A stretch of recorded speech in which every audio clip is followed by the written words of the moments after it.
Good afternoon, all. Just welcome to say we're about to start very shortly, especially those friends who are shouting me out.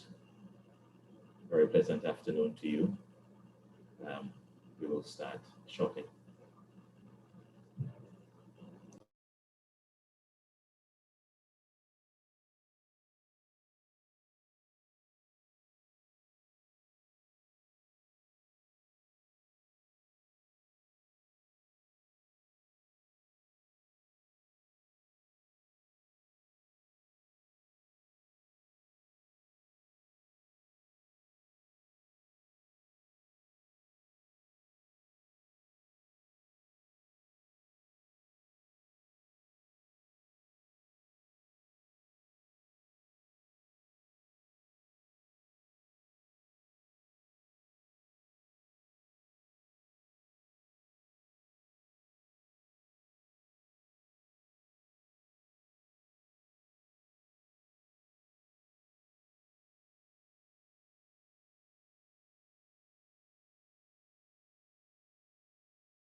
I was wondering if I could have, especially the speakers for this afternoon's program, if you are on certain devices, make sure that it indicates your name. We recognize already the former Prime Minister of Jamaica, Bruce Goulden, and the minister from Guyana, but we still have the ministers from Antigua and Barbados. I also see a representative from the CARICOM private sector organization, but if those other speakers, if you are on a device that doesn't have your name, if you could please so change it so that we can move along quickly.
Welcome, everyone. I think we should start. I recognize the chairman of the 51st Council for Trade and Economic Development, quoted, the Honorable Onij Waldron, Minister of Tourism, Industry and Commerce from Guyana. I recognize, of course, the Honorable Sandra Husbands. She is the Minister in the Ministry of Foreign Affairs and Foreign Trade in Barbados. We haven't seen him yet, but we expect the Honorable Chet Green, Minister of Foreign Affairs, Immigration and Trade in Antigua and Barbuda, to be also here for this afternoon. From the CARICOM Secretariat, there is the Assistant Secretary General, Trade and Economic Integration, Mr. Joseph Cox, and I also apologize for the absence of the Assistant Secretary General, Foreign and Community Relations, Ambassador Colin Granderson, who was also expected to bring greetings this afternoon. From the, of course, the program, we see that we have the former Prime Minister of Jamaica, Mr. Bruce Golden, who will be giving the keynote address. And we also have Mr. Deodat Maharaj, the Executive Director, the Caribbean Export Development Agency, and Dr. Patrick Antoine is the consultant from the CARICOM Private Sector Organization. I also welcome all my colleagues from the CARICOM Secretariat and other participants who are viewing this afternoon's activity via the various social media platforms. Thanks so much for taking time out this afternoon to spend a few moments with us at the CARICOM Secretariat for this significant activity as we launch this book, a post-COVID primer for business. We are all over the Caribbean and even in the diaspora, and we know the effects that we have felt and are feeling in terms of the pandemic, and this is certainly a timely activity as we have a blueprint which member states can look towards for some guidance as we move forward with our development as a Caribbean community. I now invite ASG, Joseph Cox, who would have pulled the book together, the author. He is the Assistant Secretary General, Trade and Economic Integration at the CARICOM Secretariat. ASG Cox. Thank you very much, Salas. Words of welcome. Mr. Bruce Golding, former Prime Minister of Jamaica, the Honorable Onij Waldron, Minister of Tourism, Industry and Trade, Guyana. Honorable Sandra Husbands, Minister in the Ministry of Foreign Affairs and Foreign Trade, Barbados. The Honorable Chet Green, Minister of Foreign Affairs, Immigration and Trade for Antigua and Barbuda, and other distinguished ministers. Dr. Patrick Antoine, Principal Consultant and Interim Head of the CPSO, and Ms. Felice Robertson, Media Consultant and Narrator. My colleague members of the Executive Management here at CARICOM and the other staff members of the CARICOM Secretariat, members of the media, distinguished ladies and gentlemen, all good afternoon. Let me add my words of welcome to this launch of the publication, The New Normal, a Post-COVID Primer for Business, which represents a collective effort of private and public sector stakeholders, inclusive of the political directorate across the region. As a community, we are caught on the horns of a dilemma, whereby, on the one hand, our economies and social fabric are under threat, as the deadly COVID-19 pandemic claims lives and livelihoods. However, on the other hand, we are confronted with vaccine nationalism and vaccine hesitancy. Nonetheless, what we cannot afford is vaccine paralysis. And so our business community and by extension, the region's economies do not have the luxury to wait until there is full access to the required vaccines before focusing on the new operating ethos. This is what informs the guiding operating principle of this book, which is summed up by the following aphorism: Let your dreams and aspirations be your rod and staff to bring you comfort as they guide you through these uncertain times. Indeed, a major challenge facing the business community in the post COVID era is the how to traverse the market disruptions as they enter a prolonged period of economic pressure while taking cognizance of the fact that their actions in the ensuing months will set their performance trajectory for the years ahead. Operationally, this translates into the need to reorient business models to facilitate optimal levels of productivity and wealth through a process of transformation. One manifestation of this is that digital engagement levels have climbed. Indeed, the business architecture has already been sufficiently transformed where ICT is no longer deemed a mere support service, but a principal driver in the post COVID operating environment. In that light, businesses that will survive the period of transition to the new normal are those that exhibit a bold vision, a willingness to innovate, practice disciplined execution, and adapt with agility. This requires optimization of the labor force, and in that regard, upskilling and reskilling are integral accelerators for the future growth of businesses. Critical issues that could challenge business fundamentals included the shift in customers and workers' behavior and the high probability of retention of learned behavior in the post COVID 19 period. Indeed, working remotely, previously an occasional benefit, is now an imperative for many.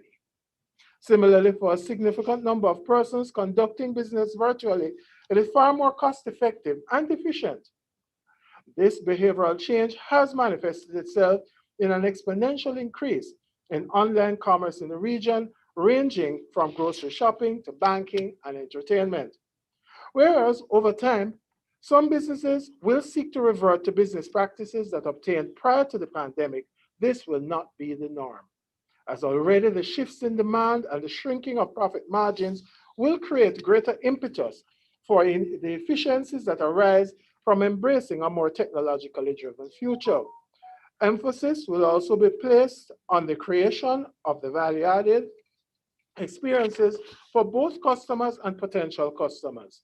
However, this must be effected in an atmosphere of strategic communication and data driven and targeted marketing. In navigating the new normal, cognizance must be taken of the fact that cookie cutter approaches are antithetical to the kind of nuanced reengineering required at the national level throughout the region.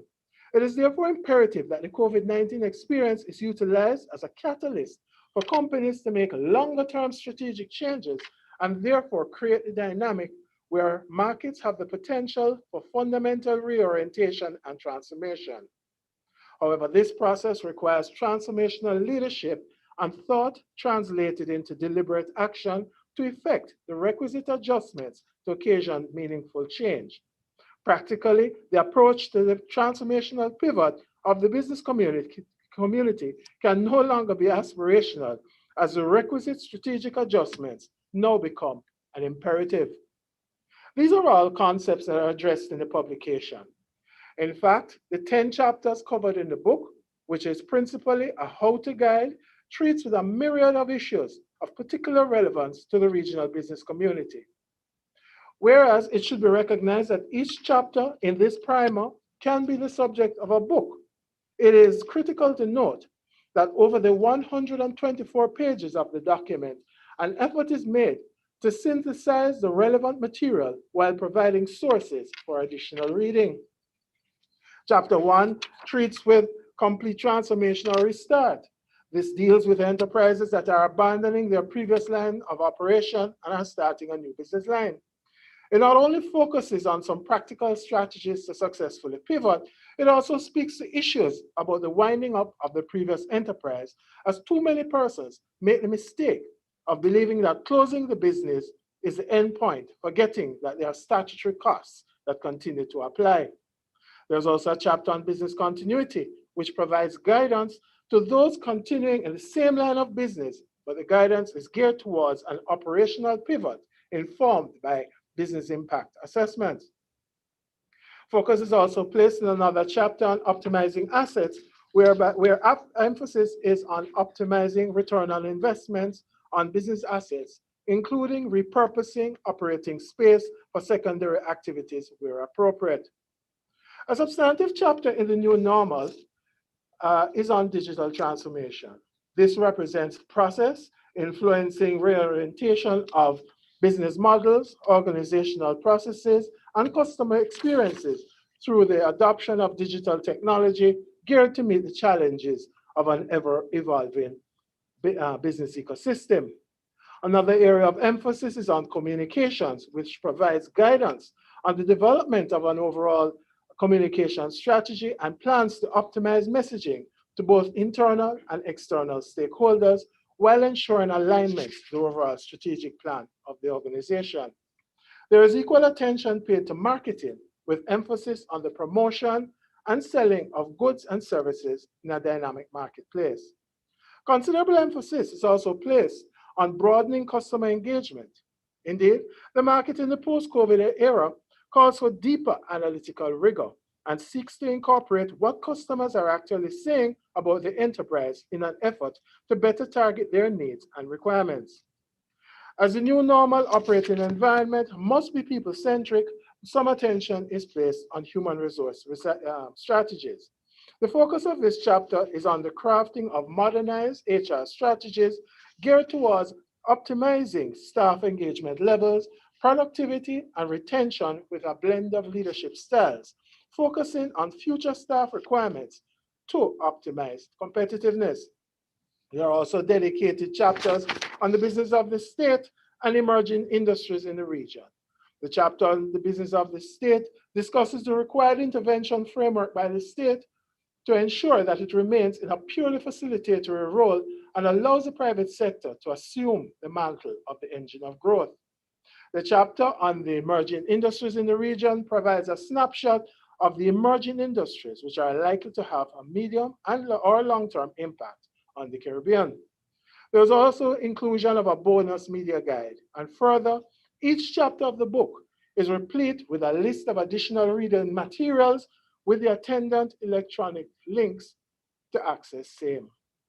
Collectively, ladies and gentlemen, this represents a snapshot of what is contained in the book, The New Normal, a Post-COVID Primer for Business, which is now available for download free of charge at the New Normal page on the CARICOM website.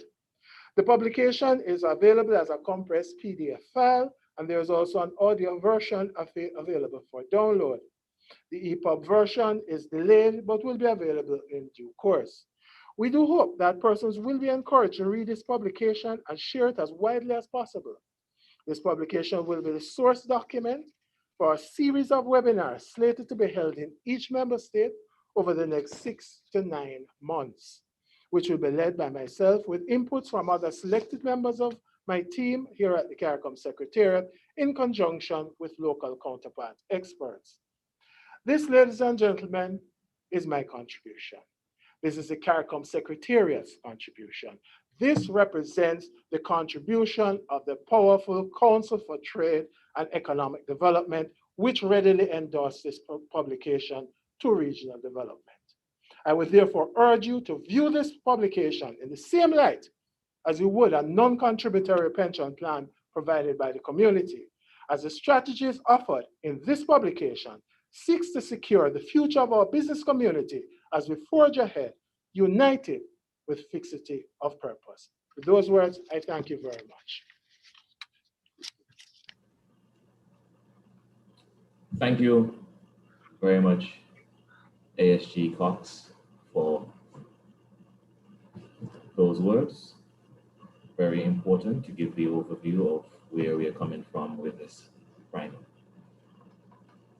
I noticed some of the ambassadors to CARICOM are taking part this afternoon. I say welcome, and to those who have just joined us.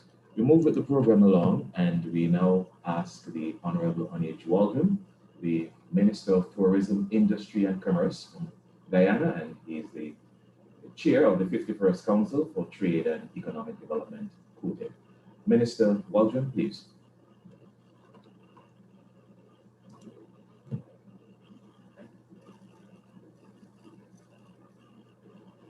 Master Germany, Ministers of Government of the Caribbean Community, Secretary General of the CARICOM Secretariat, Ambassador Erwin LaRocque, Assistant Secretary General, Mr. Joseph Cox, other officials of the CARICOM Secretariat, officials of CARICOM member states, representatives of the CARICOM private sector and trade support bodies, members of the press, ladies and gentlemen, good afternoon. I am pleased to have been invited to share remarks with you at the launching of this book, The New Normal, a Post-COVID Primer for Business.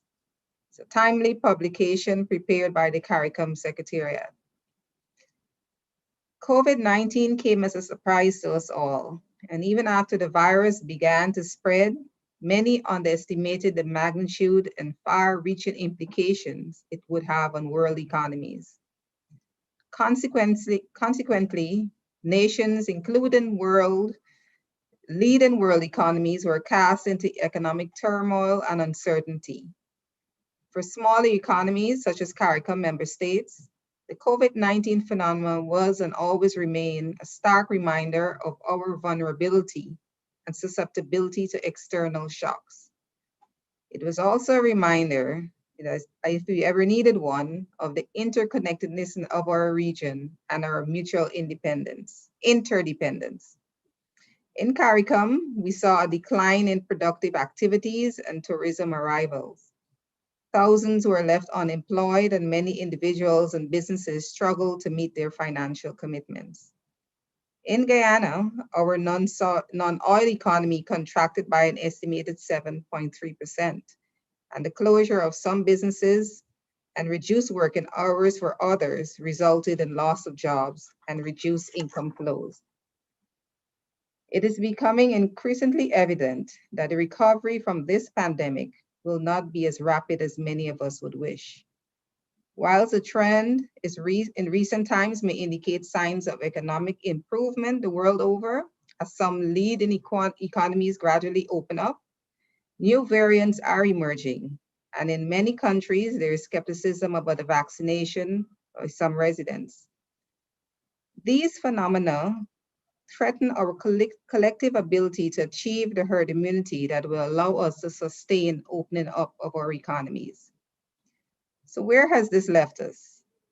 This pandemic has forced us to be creative. As governments, we have to maintain the delicate balance between keeping our population safe while ensuring the wheels of the industry keep turning. Our communication systems will have to be much more active so citizens understand the importance of being inoculated and keeping safe. For businesses and governments, we must appreciate that much of what we describe as a new normal will be the standard for the future. We must give cognizance to the paradigm shifts that COVID-19 induced in the way business is conducted vis-a-vis greater use of e-commerce for the service delivery and managerial effectiveness, and e-government for the delivery of public services. In Guyana, we are actively working on rolling out our e-commerce strategy to transform the way we do business. And at the same time, we have accelerated the deployment of technology in the delivery of government services. The increased use of technology was a natural response, born out of necessity, to the challenges brought by COVID-19, in particular, the critical need to reduce in-person interaction. However, technology must be considered a strategic tool to advance business efficiency and growth and improve service delivery as a more proactive response to business viability. This fundamentally is part of the new normal to which the book refers. As policymakers, we must introduce relevant policy reforms to support our business sectors towards this new trajectory. This publication is significant not only for the volume and quality of technical work completed, but also for the practical policy recommendations and guidelines contained therein, which have the potential to assist us at the national level towards creating the enabling environment to support full economic recovery. I wish to congratulate the Secretariat for this timely and relevant publication, and I urge all member states to examine its many useful recommendations with a view to fullest practicable implementation. I thank you. Thanks very much, Minister Waldron, for your timely remarks. As we now ask the Honorable Sandra Husband, the Minister in the Ministry of Foreign Affairs and Foreign Trade in Barbados, where we are having some lovely rain, some lovely showers at this time. We ask Minister Husbands to give her remarks. Thank you so much, and it is a pleasure to be here on this very, very important occasion. Good evening to all colleagues, former Prime Minister of Jamaica, Bruce Golding, ministerial colleagues of Guyana and Antigua and Barbuda, the ASG, Assistant Secretary General, Mr. Joseph Cox, as well as the head of Caribbean Export and the head of the CARICOM Private Sector Association, and other distinguished members and ambassadors that are here with us on this very wonderful occasion.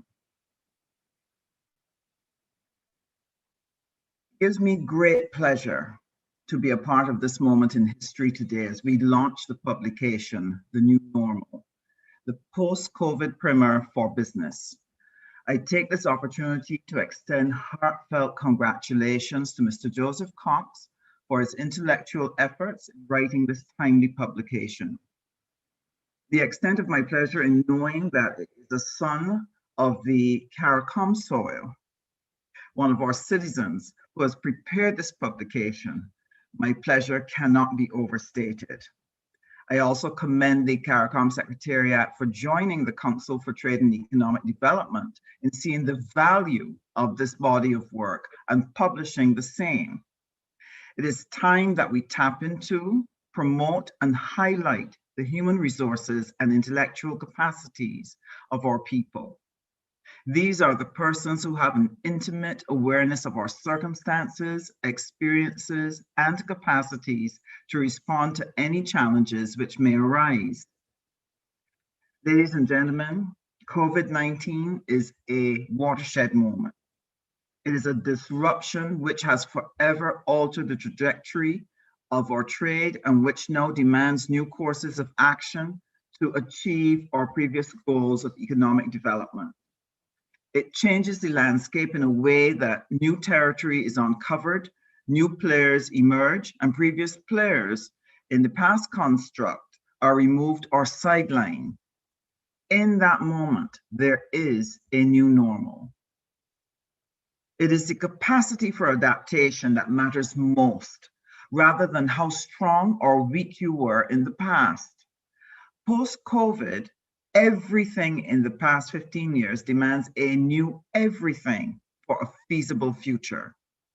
Today, nations, enterprises, and individuals must seize the gap created by this crisis. Seize the gap as countries reposition to enable food and nutrition security and health security. Can enterprises using this book and its guidance seize the opportunities in these gaps? I say yes. Seize the gap in production shortages as it presents the opportunity to introduce our citizens to more local and regional goods before we are swamped again by extra-regional goods. Can business people use this book to be inspired to be a new generation of entrepreneurs commanding better market share in their own backyards? I say yes. Inflation and income shrinkage has left a gap that can flood our countries with increased poverty. Can the encouragement of this book about repositioning, producing, and marketing to the new normal realities where we repackage, redesign what we do and how we deliver to suit slimmer pockets so our businesses and our families survive and then mutually thrive in the new normal? I say yes, this book can help us do that. The new normal draws to our attention how we must examine the times that we are in and make bold and at times painful decisions, sometimes cutting edge decisions, so that we can be triumphant in the new normal. It is a pleasure to commend this book A pleasure to again commend the author and the persons who worked with him and the numerous people who contributed in any way to make it a reality. We are presented with an opportunity to positively change behaviors, innovate, enter or deepen our presence on electric commerce platforms, and promote investment. Let us use the insight provided in this publication to deepen integration and further create the platform for businesses to build forward better. Ladies and gentlemen, I thank you and I commend to you the new normal. Thank you very much, Minister Husbands, for your remarks. As we now ask the Honorable Chet Green, Minister of Foreign Affairs, Immigration and Trade of Antigua and Barbuda, to bring his remarks. Minister Green. Thank you, Chairman. Let me, from the get-go, recognize the eminence of former Prime Minister Bruce Golding of Jamaica, my Caribbean ministerial colleagues, to include Minister Husbands, and of course, SG and staff at the Secretariat, CARICOM, and the man of the moment, if we may call him that, our own Mr. Cox. I think this is a very important moment in the integration process, integration movement, in the self-realization as a people that we have a responsibility to adapt and to engage in mitigating circumstances or arrangements. And I think the COVID pandemic period is one such period that allows Caribbean people to turn inwards to find solutions to our challenges. And so, Chair, as the world continues to adapt and traverse the grave social and economic impacts of the COVID-19 pandemic, it is evident now more than ever that effective policy readjustments and adaptation strategies are absolutely necessary. Battered and bruised by the ravages of COVID-19 over the past year, as a community, we must now treat with the fierce and real urgency of recovery. We must all be our brother's keeper and strengthen the bonds of cooperation throughout the length and breadth of our region. There is clear indication that this new normal, marked by extended periods of government-mandated lockdowns, travel restrictions, decreases in customer spending due to unemployment and supply chain interruptions, has significantly affected the private sector. In Aruba, for example, debt to GDP jumped by 45 percentage points last year, 2020, while its economy declined by just about 25% in real terms. This stark reality must be one of concern for all of us as a region. In my own country, Antigua and Barbuda, the situation is not much different. It is well established, Chair, that in other regions of the world, economies have seen debt ratios climb exponentially and economic growth becoming a wistful memory. This pandemic has forced brick and mortar businesses to be innovative and flexible in providing services to their customers through the use of technology, if only for their survival. Entrepreneurs must now incorporate e-commerce platforms to maximize operational strategies and market expansion. It is without doubt that this publication, The New Normal, a post-COVID primer for businesses, provides a very timely or most timely framework in which our national and regional private sector firms can use as a comprehensive guide for reevaluating and restructuring their business models and to address this new reality.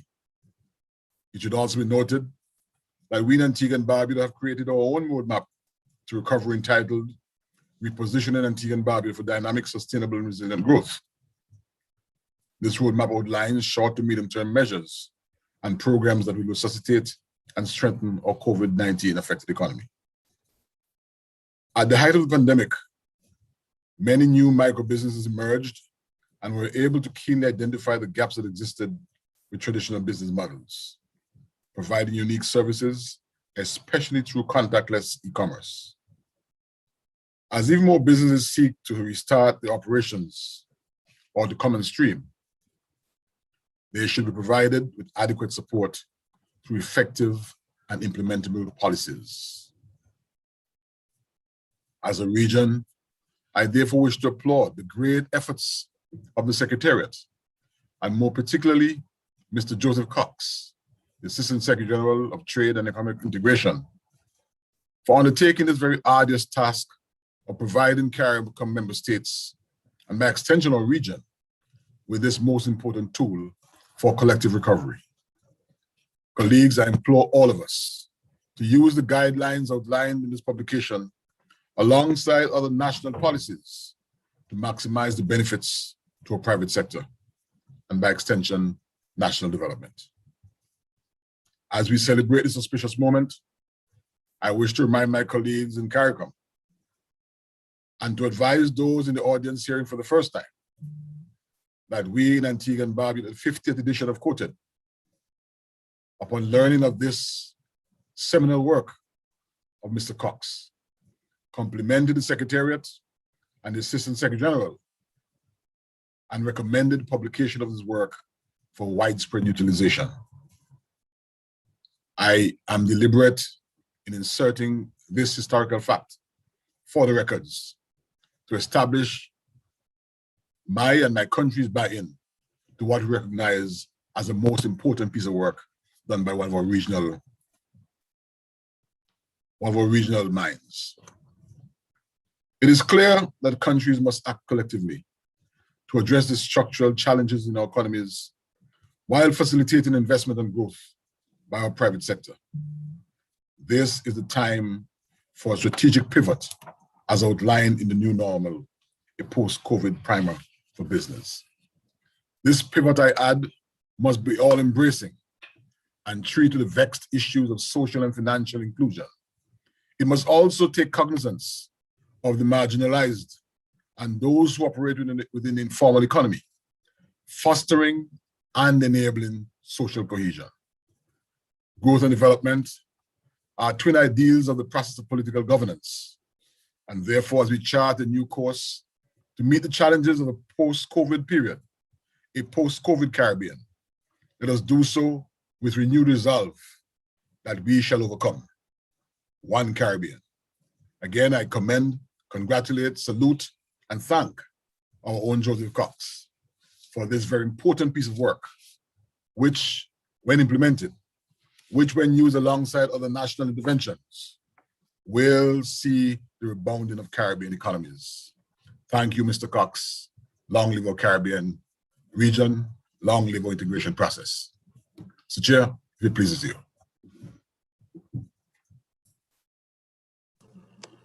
Thank you very much, Minister Green. Regrettably, you may have forgotten to have turned on your camera, but certainly your words and your voice resonated with all of us here this afternoon. We move on and we have remarks from the consultant from the CARICOM Private Sector Organization, CPSO, Dr. Patrick Antoine.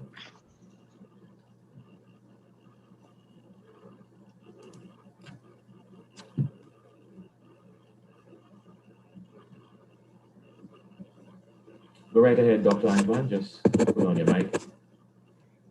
Yes, are you hearing me? Yes, we are hearing you loud and clear. Thank you very much. Distinguished Mr. Bruce Golding, former Prime Minister of Jamaica, our keynote speaker. Honorable E.P. Chet Green, Minister of Foreign Affairs, Immigration and Trade of Antigua and Barbuda. Honorable Sandra Husbands, Minister in the Ministry of Foreign Affairs and Foreign Trade of Barbados. Honorable Onej Waldron, Minister of Tourism, Industry and Commerce of the Cooperative Republic of Guyana. Mr. Joseph Cox, the author of the publication and Assistant Secretary General, Trade and Economic Integration. Colleagues of the CARICOM Secretariat. Ladies and gentlemen of our Caribbean community, good afternoon to you all. It is my pleasure to be participating this afternoon in this event and to bring you greetings on behalf of the CARICOM Private Sector Organization and our chairman, Mr. Gervais Warner. The CPSO takes this opportunity to reaffirm our commitment and to identify with the plight of the government and people of St. Vincent and the Grenadines as they endure yet another manifestation of our vulnerability as SIDS. We join with the call by our community, led by our heads, for a serious discussion on development financing and support for small states at a level commensurate with the myriad and often existential challenges confronting many, of which the destruction and human suffering in St. Vincent and the Grenadines is a stark, though very unnecessary reminder. It is within this context of extreme vulnerability that our region over the past year and a half has experienced a complete 180-degree turn in the way we live, work, learn, interact, and yes, even in the way in which we communicate. Without a doubt, the COVID-19 pandemic has severely impacted the prospects for the regional private sector's growth and development in the next several years to come. As an organization and the most recent associate institution of the Caribbean community, the CPSO made an early deposit into the regional stock of knowledge with the document titled A Framework for Risk Assessment, Management, and Communication in the Time of COVID-19, which aimed to provide some direction to governments seeking to assist private firms and entities in successfully stepping down from COVID-induced restrictions and engaging in the recovery phase, so critical to the growth and development of our CARICOM economies. As a regional private sector, we are cognizant that the focus of private sector firms and entities at this time is adjusting to the new normal and realizing the growth opportunities emerging from the pandemic. As we engage in the recovery effort, the regional private sector stands at the forefront of the region's aspirations to reduce poverty, addressing NCDs and other challenges to the health of our people, stimulating investment and economic growth, and for employment creation. And we intend to do this through intensified regional trade and integration into regional and global value chains and networks. Within this context, the CPSO welcomes the contribution by way of the publication, The New Normal, a post-COVID primer for business.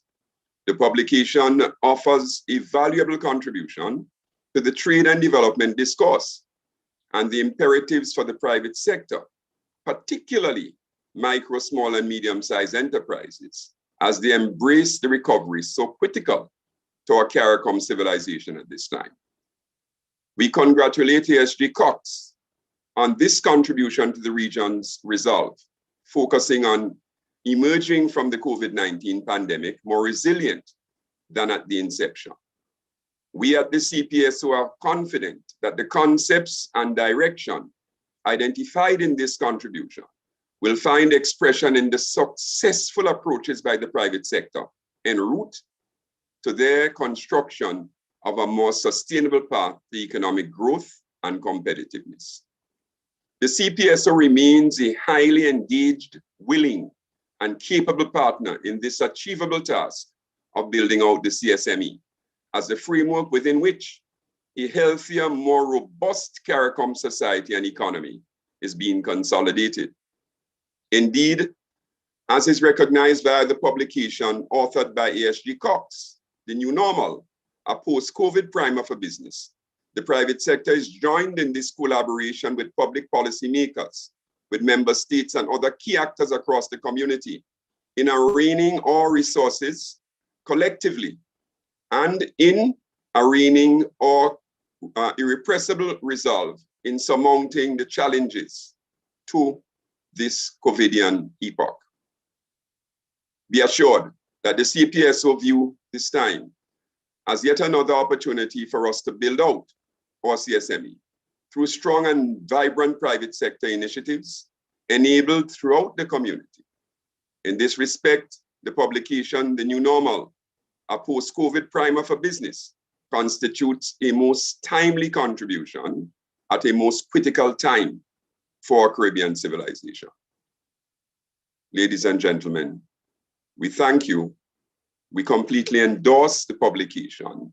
The private sector intends to use it, as many have, as we seek to advance out of and beyond the new normal. Good evening to you all. Thank you very much, Dr. Antoine, for your input in this afternoon's activity. Very timely, your comments at this time, just as the previous speakers before you. I now invite the Executive Director, the Caribbean Export Development Agency, Mr. Deodat Maharaj, to bring his remarks, and right after, we will have the keynote address. Mr. Maharaj. Yeah, thank you so much, Salas. The distinguished Bruce Golding, former Prime Minister of Jamaica, the Honorable Onish Walram, the Honorable E.P. Chet Green, the Honorable Sandra Husbands, ESG Cox, Dr. Patrick Antoine, distinguished ladies and gentlemen, a most pleasant good afternoon to you. I would like to thank Assistant Secretary General Joe Cox and the organizers for giving me and Caribbean Export an opportunity to make these remarks. It is both an honor and pleasure to be here with you this afternoon. Please allow me, at the very outset, to commend the authors of this publication, The New Normal, a post-COVID primer for business. It's very much needed and welcome at this time. Caribbean Export is delighted to see the launch of this publication. We believe that business must play a central and leadership role in fast-tracking recovery and building resilience post-COVID-19 and beyond. We all know the impact of COVID-19 in our region, as has been eloquently articulated by previous speakers. For example, tourism, which has traditionally been the chief source of economic growth in many of our region's economies, had seen record tourist arrivals in 2019 of 31.5 million stayover visitors. It is now but a mere trickle. Given that tourism accounts for between 34 and 48% of total GDP in countries such as the Bahamas, Barbados, and Jamaica, the effect has been massive. Business has been significantly impacted by the pandemic, with many firms being forced to lay off workers, reduce production, and strategically withdraw from existing export markets simply to survive. Yet still, sadly, many firms have had to shut their doors. In terms of foreign direct investment, the pandemic has resulted in significantly reduced investment to our region. UN-ECLAC had predicted a decline in foreign direct investment to Latin America and the Caribbean in 2020 by about 50%. With many economies across the region in a state of prolonged shutdown, the downward investment trend for 2021 is expected to be even more precipitous. Notwithstanding these figures, we must also accept the reality that although the impact of COVID-19 has been major, it has essentially laid bare our vulnerabilities. However, what COVID-19 has also done, it has created a unique opportunity to help press the reset button for our development agenda to create a new economy and new ways of doing business. This is why I'm so pleased to see this publication, The New Normal, a post-COVID primer for business. Now it is important for us to look beyond the crisis and to envisage a new economy and a new way of doing business. Our survival is at stake. Consequently, we must have a clear agenda. First and foremost, we need to both recognize and accept that business has an important leadership role in advancing our development agenda, with the state spearheading efforts to improve the business environment and taking us to the top tier of countries in the world to do business. Secondly, we need to focus on the new economy with a forensic focus on the green economy and digitalization, which are also key areas in the new normal, a post-COVID primer for business being launched today. The publication stresses the importance of leveraging the opportunities provided by technology. The new economy is one where non-tourism related services must play an important role, including tapping into our creativity and commoditizing our music, dance, and culture to generate jobs, growth, and prosperity for our people. Thirdly, we need financing. Given our status as largely middle or high-income countries, we are essentially ineligible for large-scale ODA and concessional financing. Governments simply do not have the resources given their own challenges. Therefore, to build resilience and advance a truly transformational agenda, private financing is key. This relates to stimulating investments from within the region, as well as steering extra-regional foreign direct investment our way. For the former, the basic building blocks are the need for a common regional investment policy and a regional stock exchange. We need to move with haste in making these a reality. In terms of foreign direct investment, we need to leverage economies of scale by packaging projects collectively in certain sectors to get the scale required to steer serious financing our way. We also need to focus on investments that can support our new economy. Finally, we must continue to strive towards a tightly integrated region. Within the context of a highly integrated global economy, it is essential that we expand regional value chains. Our population and markets are too small to confront the realities of globalization in isolation. Building trade, investment, and overall business relationships outside the English-speaking Caribbean is also critical. Haiti, the Dominican Republic, and rising Africa offers rich potential. In summary, by leveraging the new economy in the form of transformative cross-cutting industries, creating an enabling environment for business to flourish, and adopting new approaches to attracting foreign direct investment can help foster a robust post-COVID economic recovery. This must be coupled with the recommendations made by ASG Cox in this publication for business, including embracing the new opportunities and ways of working. I fully endorse this approach. Caribbean Export is committed to this agenda to help create jobs, growth, and prosperity for our people. And once more, we would like to commend ASG Cox and the team for this seminal publication. Thank you so very much.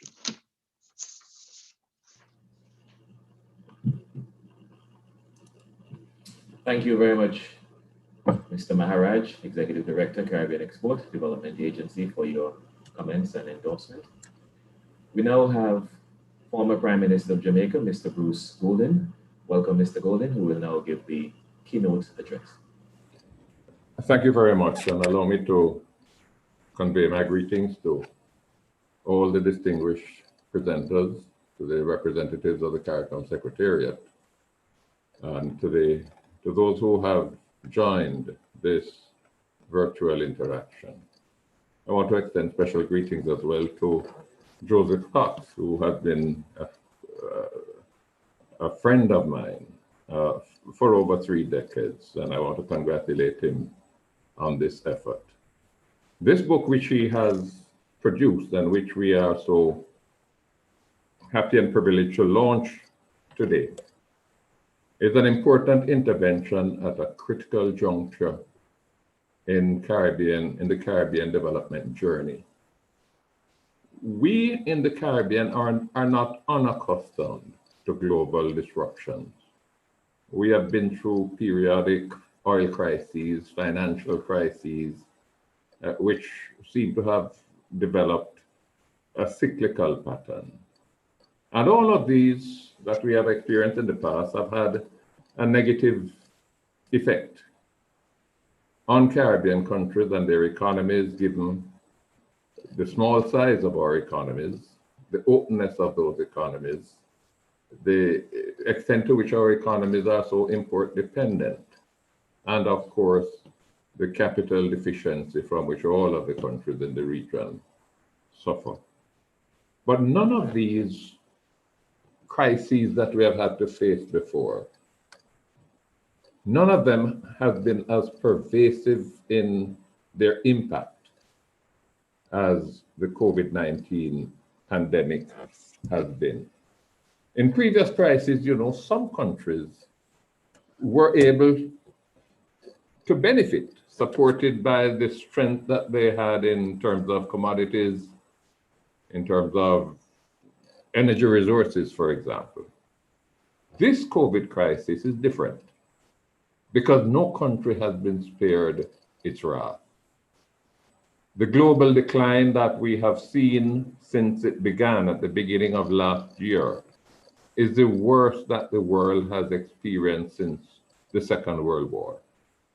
Hundreds of millions of persons are either being plunged into poverty or being plunged into deeper poverty. And because of the worsening economic inequalities that it is generating, we're likely to see social instability in many parts of the world that will probably erupt in unpredictable ways. And that in itself will become an obstacle to recovery.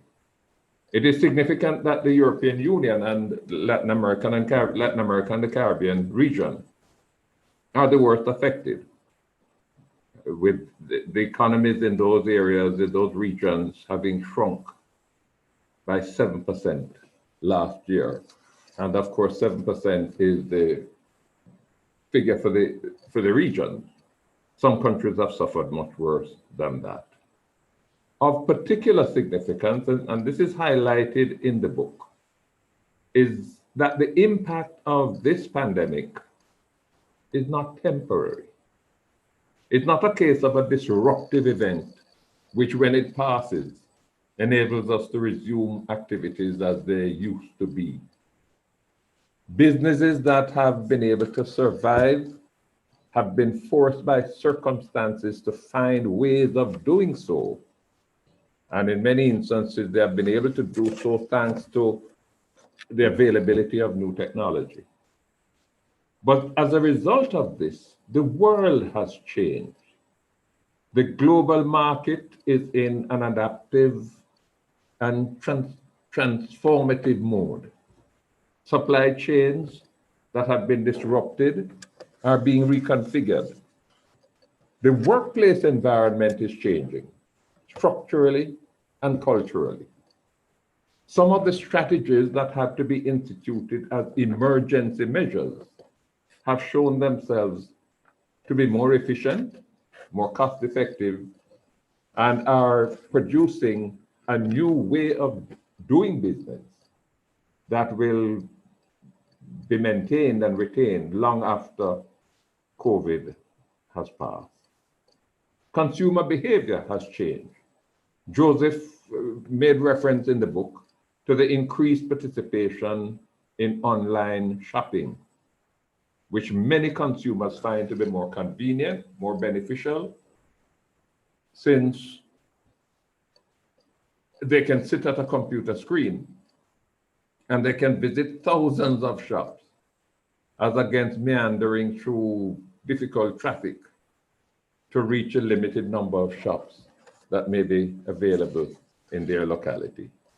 All of this poses huge problems for business operators, especially those that found comfort in the old way of doing business.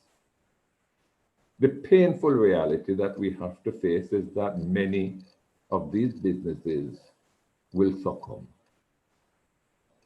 Those that survive and thrive will do so based on their ability to navigate their way through these changes that are taking place, based on their ability to find the pearls of opportunities that are embedded in what may appear to be a carnage of despair. Those that are able to determine whether their boat will ride the waves or be capsized by them.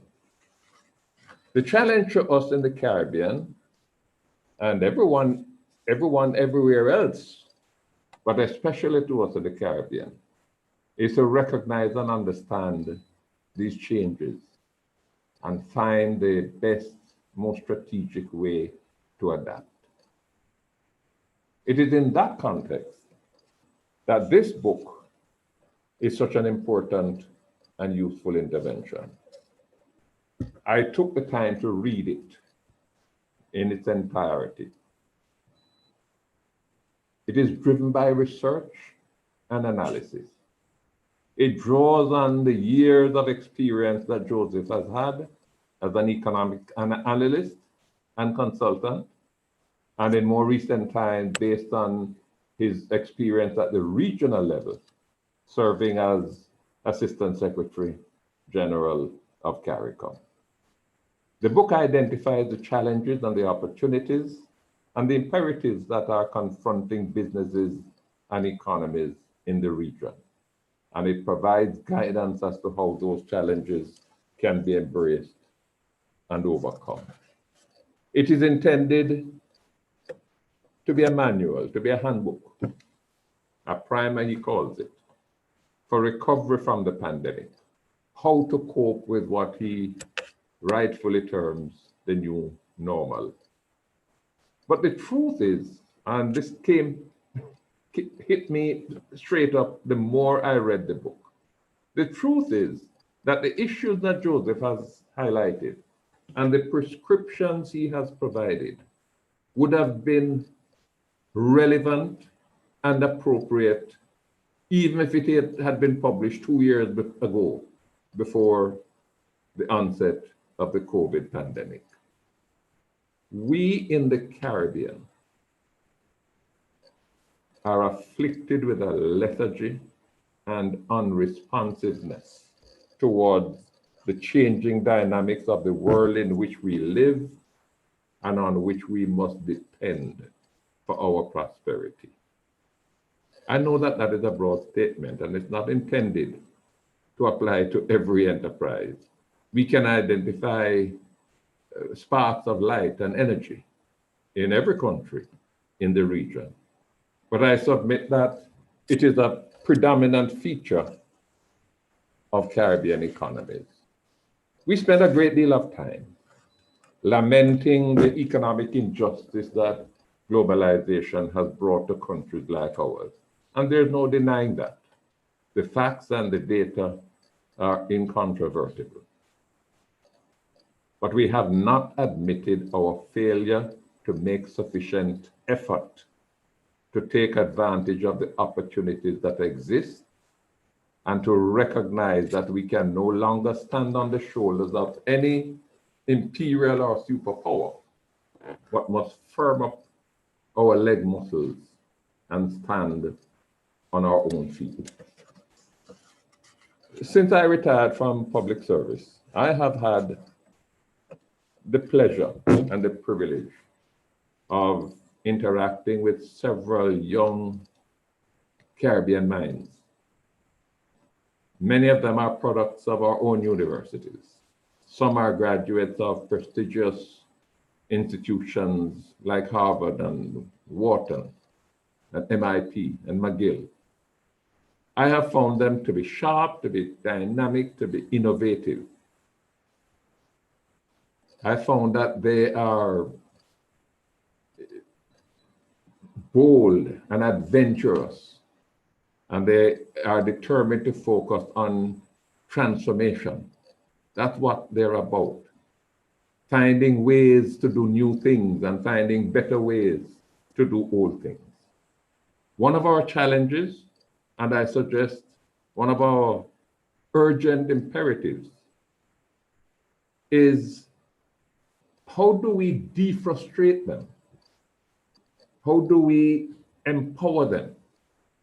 How do we unleash that intellectual smartness, that energy that they have in driving economic development through the pandemic, through recovery, and beyond, to get us to a place of sustained development and the creation of shared wealth.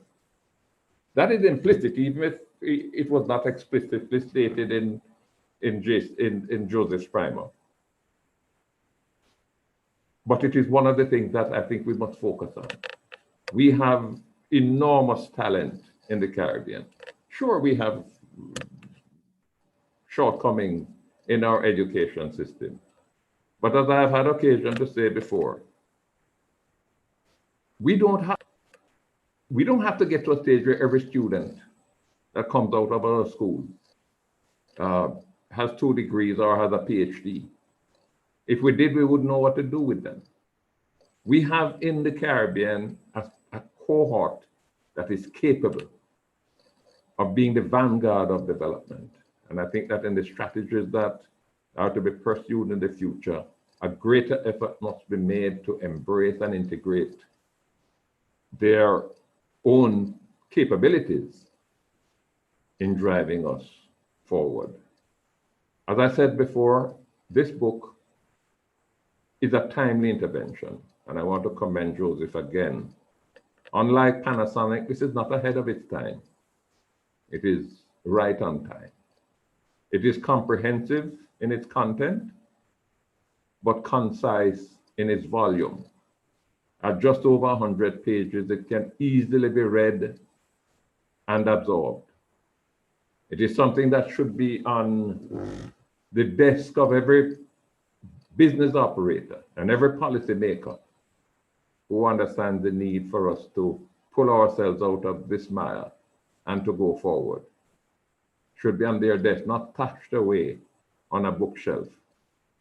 And it should, in short order, show evidence, exhibit dog ears on the edges of its pages to indicate that it is being used. And for those who want to delve further into the ideas and the recommendations that Joseph has provided, he has very usefully given us an abundance of reference materials to which we can turn. Importantly as well, it speaks not only to business operators, but it also speaks to governments, because it is governments that have the duty to provide the enabling framework for recovery and resurgence. And that was captured in chapter 9 of the book. Despite how many times I've said it before, let me again commend Joseph on this valuable contribution.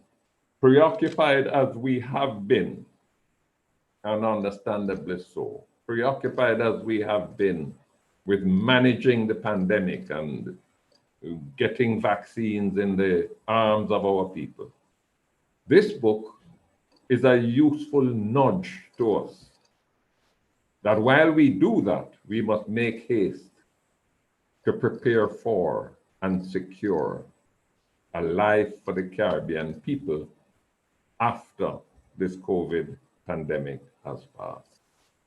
My commendations also to all of those who supported Joseph in this endeavor.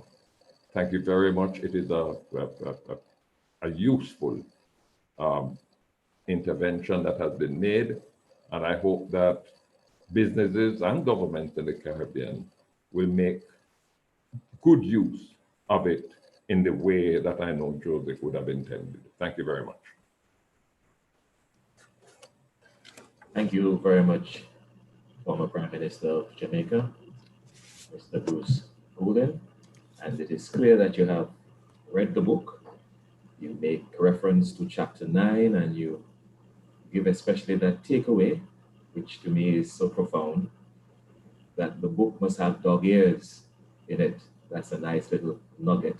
But of course, we remember that A.S.G. Cox spoke also of a common audio version that people can also expect and use. Thank you very much, former Prime Minister Bruce Goulden, for your feature address. Moving quickly along, we have one or two readings from the new normal being done by Ms. Elise Robertson, the narrator for the audio part of the book. We invite you now, Ms. Robertson, to give some brief excerpts. Thank you so much, Mr. Chair. Good afternoon, everyone. Thank you so much for having me here this afternoon. To our distinguished former Prime Minister of Jamaica, Mr. Bruce Goulden, as well to our Minister of Tourism, Industry and Commerce here in Guyana, the Honorable Ms. Waldron, and greetings to the Honorable Ms. Husbands, the Minister in the Ministry of Foreign Affairs and Foreign Trade in Barbados, as well as the Honorable Minister of Foreign Affairs, Immigration and Trade in Antigua and Barbuda, Mr. Green. And everyone else, thank you so much for having me. And thank you, Mr. Cox, for allowing me to read this afternoon. I'll be reading an excerpt from The New Normal, a post-COVID primer for business written by Mr. Joseph Cox. And today I'll be reading an excerpt from Chapter 8, Human Resource Strategies. Strategic and assertive leadership remains the most significant precursor to the realignment of corporate enterprises buffeted by the COVID-19 pandemic. In fact, organizations which adopt a truly people-centric mode of governance will facilitate effective differentiation from industry counterparts through higher staff retention rates, higher rates of productivity, and overall higher levels of engagement. In this regard, organizations have to adapt with a relatively high degree of nimbleness in order to confront the new realities and optimize their responses to the opportunities emanating from the economic and social disruptions associated with the pandemic. Hence, organizations need to develop talent strategies which are adaptable and sustainable, whereby emphasis is placed not only on the honing of the cognitive skills of employees, but also on emotional intelligence. The recruitment process must, therefore, be a carefully structured exercise so that the best available talent can be recruited within the confines of the available budget. In furtherance of that, cognizance must be taken that in the post-COVID environment, there is likely to be even more emphasis on competitiveness in an environment of lower margins, and therefore organizations must be able to be positively differentiated on several levels, including by way of the investment made in human capital development. In a commercial enterprise, it is always a useful rule of thumb to restrict hiring, unless the value added of each additional staff member to the company's bottom line can be determined. In that vein, every effort should be made to determine within a reasonable degree of certainty the post-COVID-19 implications for your industry and company, which will inform staffing needs. Further, there are some routine duties within organizations which can be outsourced, and every effort should be made to minimize costs and optimize organizational efficiency in that regard. Nevertheless, this does not preclude the reskilling and upskilling of staff as circumstances dictate and the company seeks to be responsive to market dynamics. It has become axiomatic in the field of human resource management for reference to be made to the notion that persons don't leave organizations, they leave managers, which, though the absolute veracity of that claim remains under challenge, highlights the importance of the selection process for the managerial cadre and the attendant leadership style brought to bear in that regard. Organizations would be guided by the fact that managers are not a monolithic group, and therefore each will come with their own management style, conditioned by their previous training and experience. There is no singular best style, but whatever the style practiced by the manager, it must be compatible with the company's culture and congruent with the overarching staff guidelines. Failure to be able to adapt personal managerial style and practices to the organizational culture will lead to abject failure, with the attendant impact on the company's bottom line. Thank you so much, ladies and gentlemen. Thank you, Phyllis, for reading that excerpt from the New Normal. And I think we're going to take one or two questions. They have been coming in on the various platforms, YouTube, Zoom, and Facebook. And one or two persons would have even emailed me and WhatsApp.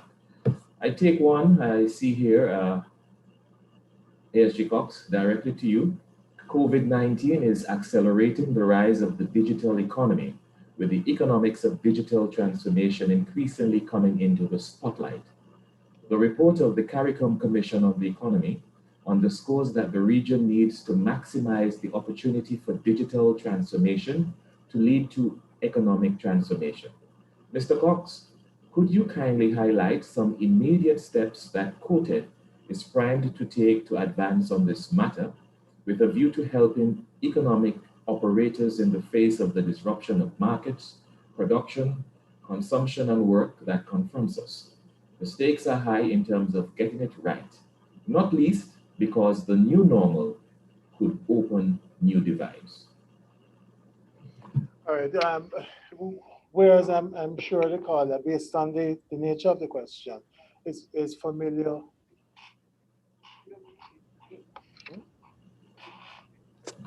We're hearing you. Oh, okay. We're hearing you. Yes. I'm sure from the nature of the question, the person is very familiar with the quoted construct. And therefore, you will recognize that we have about 8 or 9 different iterations of quoted. Now, specifically, I would presume you're referencing the quoted ICT. And in that regard, one of the issues that is coming to bear is great emphasis not only on dealing with broadband expansion, which will treat with effective access, and really open a whole new realm of opportunities within our region. But you also have the issue of roaming that is there, also issues of net neutrality that will have to be discussed. These are all part and parcel, and of course the digital skills regime that would have to be engaged. And on that score, let me just say this to you, that one of the mistakes that people are likely to make in this dynamic is to believe that the training for digital skills will be a one-off situation. The reality of life as businesses adapt to a new normal and the transition over time, you will find that such training becomes continuous. It is not a finite thing, because people will have to be retrained, people will have to change their orientation to meet the challenges of the new operating ethos that is likely to face us as we go ahead. The reality of life is that as a region, we are, and as a global community, frankly, we're going into an era whereby you're talking about shrinking profit margins, you're going to talk about heightened competition. So therefore, you have to be responsive in every single way. Just like when in the book we reference the issue of broadening customer engagement. And this is also part of the dynamic that would have to be looked at in terms of your ICT engagement. Because the reality of life is that, for example, when you are looking at my age group, I mean, I don't hide my age. The reality what we're faced with is that whereas people in my age group and others may be awed by some of the things that are developed now, some of the new innovations that are coming on stream in terms of technology. The fact of life, however, if you look on the demographics, for us, our age group, we are awed by it. But for the younger folks, these are baseline considerations. Right? They are looking for, when you go into a store, they're looking for an omni-channel experience where you're looking at not just a brick and mortar store. You're looking at shopping by way of the internet, electronic commerce, and they're looking at the simultaneous adjustments of these things. These are some of the issues that we not only will be facing and will be treating with at the level of quoted, we are currently treating with at the level of quoted. And I dare say that in very short order, because time is not on our side, in very short order, these are the issues that the solutions to which will be publicly treated with. Because we cannot afford, as a region and as a global community, to dither in terms of identifying and implementing effective solutions to treat some of the challenges that have been faced here. I do hope that has guided the person raising the questions. Thank you. There are a few, sorry, go ahead. Go ahead, no. Go ahead. There are a few more. I think we are doing our best. Reading from the phone now. Less duty and tax-free concessions should be given to investors on a continuous basis, while the local businesses jockey the economies through the payment of VAT and taxes. That's one there. And we also have more grants and financial aid should be provided in central and local government budgets for public servants, pensioners, and small businesses. And the third one, are governments in CARICOM doing enough to facilitate micro businesses during this COVID period? So some of these are more comments, but if you wish to respond. No, well, I mean, okay, I can share a thought or two with some of these things. In terms of the taxes, given increased concessions and so on, one of the issues that we all have to face is that there is basically, whatever we want to like it or not, there's a finite limit to how much in terms of tax incentives and concessions that can be granted. Because remember that the more you yield, more the government with whatever whatever country, the more that is given up by way of tax concessions, it has to be recovered from some other source. So it is not an unending scenario. And what I would urge is that we have to take into consideration that across this region, the informal sector ranges anywhere between 40 to 60% of GDP.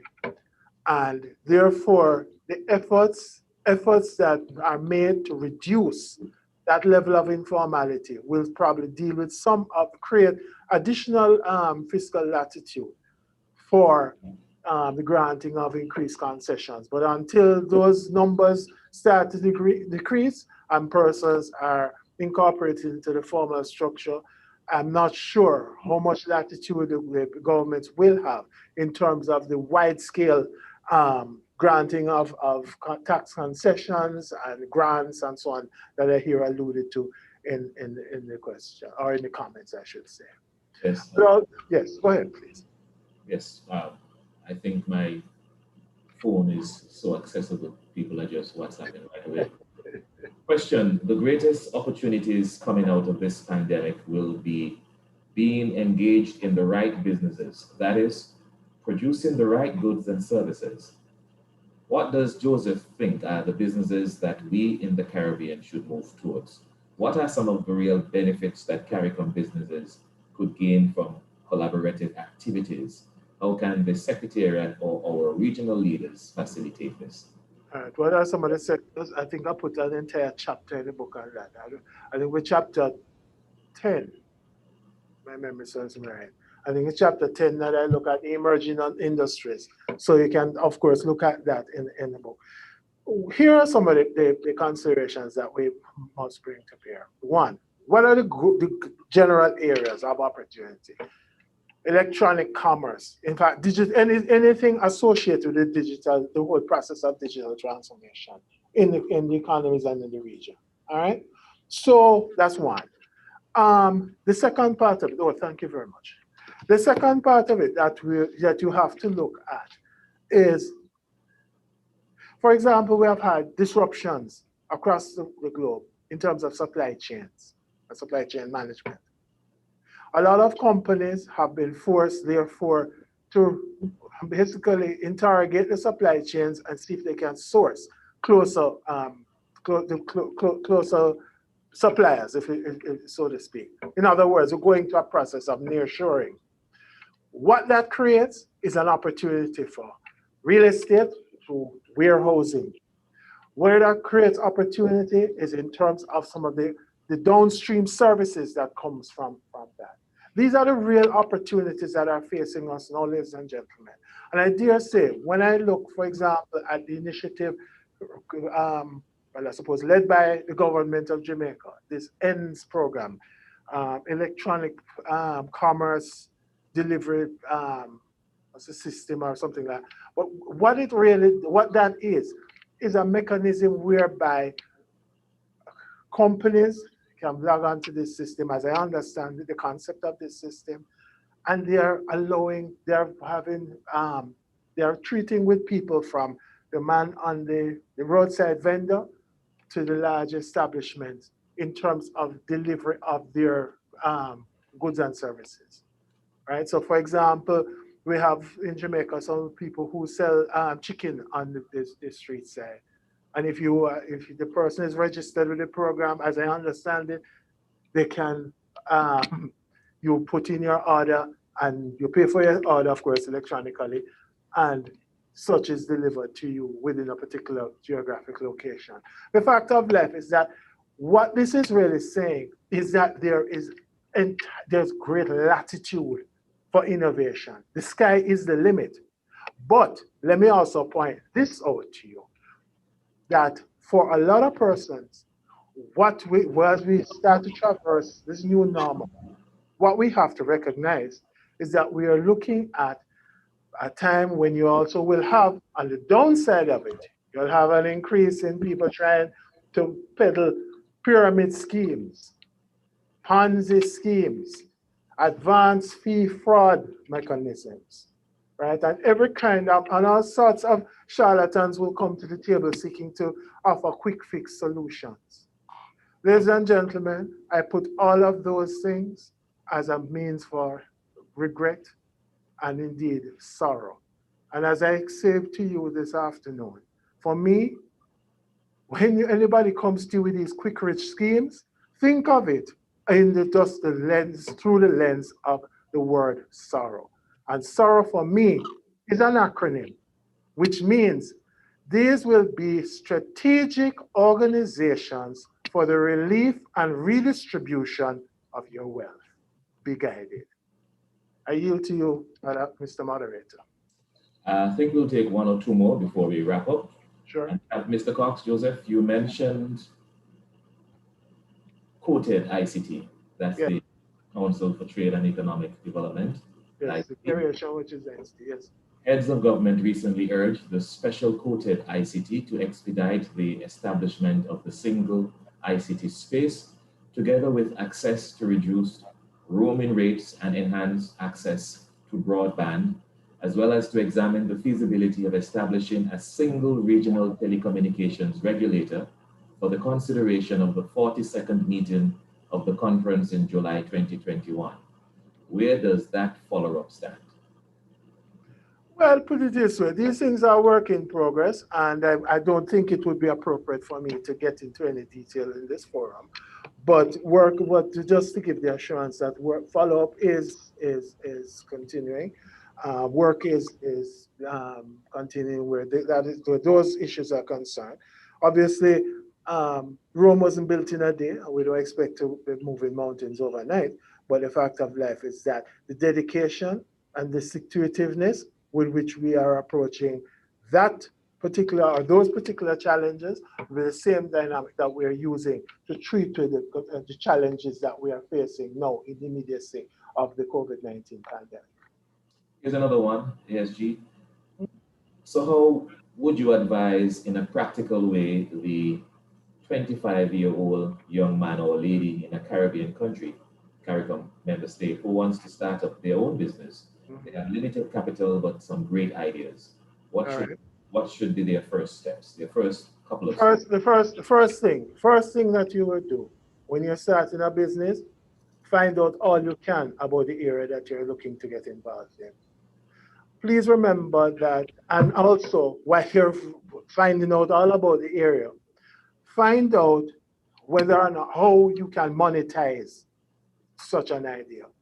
Because if you can't monetize your idea or your dream, what you have is an expensive hobby. What you have to look at, therefore, once you start to look and see how you will monetize your dream and your whatever you're aspiring to do, you have to also look at what is it that, how will you fund this business? Will you fund it by way of equity? Do you have family members who will support you? Do you have sufficient assets that you can go to the bank for a loan? What is your source of funding? Another practical, you can ask for practical considerations. Another practical consideration is when you're starting a business, choose very carefully who you are hiring. If you can't hire anybody at the precise point in time, just like what you see in the book, recognize that you don't hire people for hiring's sake. Do what is the contribution that each additional employee contributes to your potential bottom line. It's another area. And the third thing, and another thing I would also add for your immediate consideration is, what is your market? And not only who will be your customers or who are your likely customers, even if you establish who are your likely customers, what are your bases of competition in the market? What is your unique selling point? What are the revenue streams that you'll bring to bear? And on top of all of that, if you do establish a business, how is it and how will the flow of funds, so to speak, how will your cash flow be coming to the table? Because most businesses are closing, ladies and gentlemen, not because they have bad ideas, not because they are, people don't know what they're doing. In a lot of cases, they simply run out of cash. And therefore, you have to be able to manage what it is that you are, right? No matter what you're doing, you have to manage that cash flow. And how you're going to do it, do you give credit? For example, years ago, ladies and gentlemen, I used to be involved in the manufacturing of furniture. And one of the things that we had to be doing is that for some of the stores that we'll be selling the furniture to, we had to find out whether or not some will pay in 15 days. You had some large chains who paid in 45 days. That can destroy your cash flow. So you have to work with and stagger who will be your immediate customers, who will be able to provide the requisite funding to at least keep your business ticking over.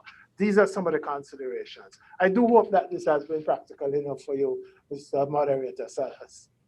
Well, I've had many responses to that one. Some think that you're a little bit too theoretical. Some saying that, yes, you have given a fairly good response, etc. But I think we should, as promised. But let me add this. Ladies and gentlemen, let me remind you of this. What you have here today is but the first intervention.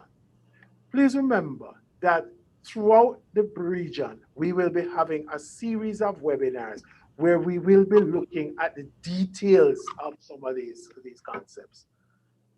I mean, it's a little tricky for somebody to look at us and say, okay, in 2 minutes, give me the answer to all my questions. But when we engage in the webinars, which I can assure you will be detailed, because that is the way that we have to treat with these things, then we will know how to move on. All right. And of course, we have some of the... Oh, and just to add, ENDS, which I referenced, the Jamaican program, is an e-commerce national delivery system. That's what it is. And of course, in those webinars, just as we have now, and if we had more time to engage also the ministers who are online, of course. I would like to thank, and as Chief, I'll leave some closing remarks to you. But of course, we had the presenters, the Honorable Minister of Tourism, Industry and Commerce from Guyana, and Chair of the 51st Council for Trade and Economic Development, the Honorable Minister Waldron. We also had Honorable Sandra Husbands, the Minister in the Ministry of Foreign Affairs and Foreign Trade of Barbados, Honorable Chet Green, Minister of Foreign Affairs, Immigration and Trade in Antigua and Barbuda. We had Dr. Patrick Antoine, representing the CARICOM Private Sector Organization, CPSO, and also Mr. Deodat Maharaj, the Executive Director of the Caribbean Exports Development Agency. And reading from the New Normal, we had Ms. Robertson doing a very great presentation of an excerpt from the New Normal. And of course, Mr. Bruce Golden, the former Prime Minister of Jamaica.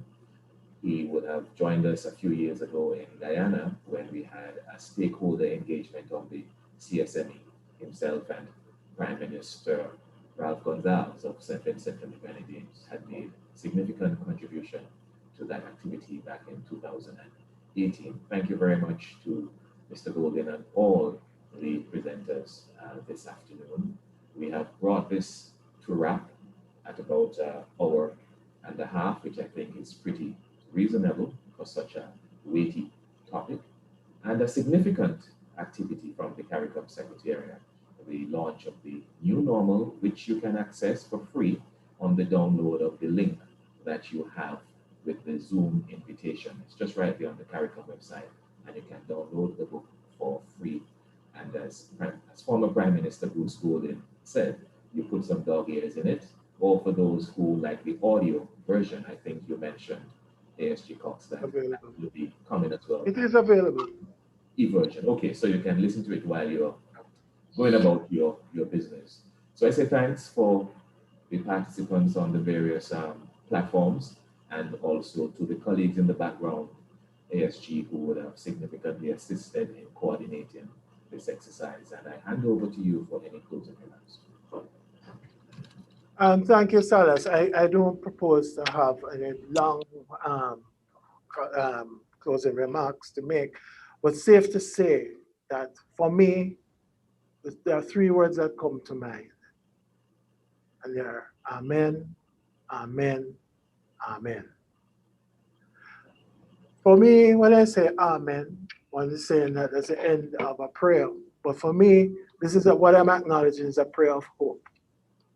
Because throughout this book, what we are looking at, and based on the comments of the various speakers today, for which I'm very grateful for their participation, what we recognize is that we're treating with the urgency of now.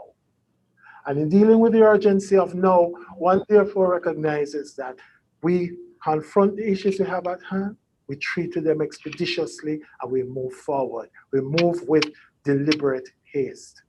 This is not a time when we can sit down and spend a lot of effort second guessing ourselves. We have to move with deliberate speed. There are great opportunities out there. COVID-19 has really impacted us regionally and globally by the loss of lives and livelihoods. And therefore, it is now time for us to rise with that degree of steadfastness, that we will be able to confront the challenges that face us, overcome them, and move forward with steadfastness in our purpose. And with those words, I thank you all for your participation. I thank you all. I'm deeply appreciative. Prime Minister Golding, Minister Waldron, Minister Husbands, Minister Green, Mr. Maharaj, and Dr. Antoine for your interventions today. Your comments and your commendations are truly welcomed and appreciated. And with that, ladies and gentlemen, I bid you a good afternoon. As per usual, when I end these comments, I will say to you, rise to the task and wear a mask. Thank you very much. My last input, ASG, is that we have had so many questions. I think this one from Dominica is more a comment than a question. Mr. Cox, thank you for a valuable book for our MSMEs throughout the Caribbean region. Dominica looks forward to collaborate on the upcoming webinars. So I guess they're looking forward to that.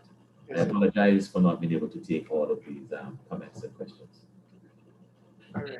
Thank you so much.